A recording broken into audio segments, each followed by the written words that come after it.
Part 2. Try and roast through this really quick. What I call the Phoenix from the Flames. I'm going to deal with this. Your coming one world ID. Ugly man. Maybe not nice. I'm going to bypass this. It was a video, but can't do it. That is not the world. That is the earth. Unfortunately, the idea of world citizenship is not that. The world is an artificial construct. It's an artificial corporation, which you believe is the world and encompasses the earth, but it's not. It's a different meaning. If you look at the biblical definitions of what the earth means, it just means the land, or the soil, or the foundations, the landmass itself. It doesn't mean the sphere in general. But that's what it's turning into.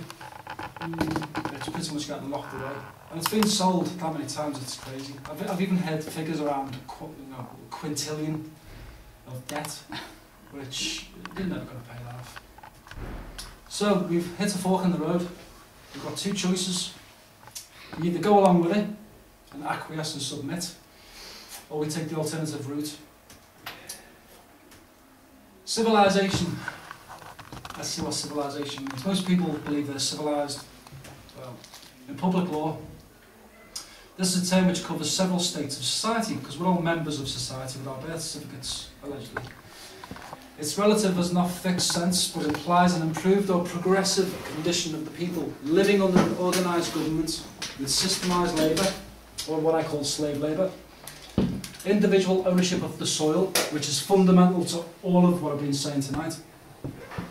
Individual acclamations of property, humane and somewhat cultivated manners and customs, the institution of the family, which what they call founding a family, the right to found a family, with well-defined and respected domestic and social relations, institutions of learning, intellectual activity, etc., etc. So civilization isn't the birth of civilization, it's systems of governance, which usually people make for themselves, but at the moment it's the other way around. They're making them for you, because you hold the power to change any of this. I'll give you an idea of roughly where it comes from, the system that we've got. Hammurabi, what a Assyriologist called the Amraphel of Genesis 14:1, 6th king of the first dynasty, 1750 BC, sent out by the French government, and you'll see the French government is linked to Egypt as well. They've done a lot of conquering. If you ever go to Egypt, you'll see the French influence is crazy. Code was inscribed on a block of black diorite, which is very hard. 8 feet high, broken into 3 pieces. 282 case laws dealing with prices, tariffs, trade, commercial regulations, family law, marriage, divorce, as well as provisions dealing with criminal law, civil law, slavery, debt. Debt being the main one. If you come to the Sumerian one next week at the zoo, we're going to really go into this idea of slavery debt, because it's fundamental to most of it. This is the most complete ancient record, but there is older ones, but we haven't got complete records of them. It does go back to 2350 BC. What did the code say? If a man bring an accusation against a man and charge him with a capital crime, and he can prove it, he shall be put to death. If a man steal the property of a god or palace, shall be put to death, and he receives from the hand, as in stolen property, receiving stolen goods, put to death. You always get the same kind of ending. If a man steal a man's son, who's a minor, he shall be put to death.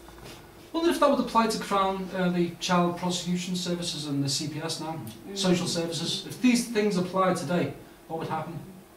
I don't think they do half the things they do. If a man aid a male or female slave of the palace, or a male or female slave of a freeman, which would be a baron, a landowner, and escape the city gates away from away from slavery, he's put to death too. If a man practice brigandage, which is what your government's doing, and be captured, that man shall be put to death. And the last one, I love this last one, I always laugh when I read it. If a fire break out in a man's house and a man who goes to extinguish it cast his eye on the furniture of the owner of the house, take the furniture, throw that man into the fire. That's just brilliant. It's just great. What a law to have. Don't think Feynman would do that. Okay, so the Code of Hammurabi pretty much instituted the idea of godly reign, So you don't bite the hand that feeds you. The powers that be, which is the statute law, is control. You're just a human vessel. You know, the powers of the spirit, if you're a spiritual man or woman.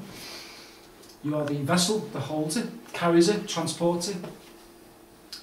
We have a foundation, usually that's set upon us.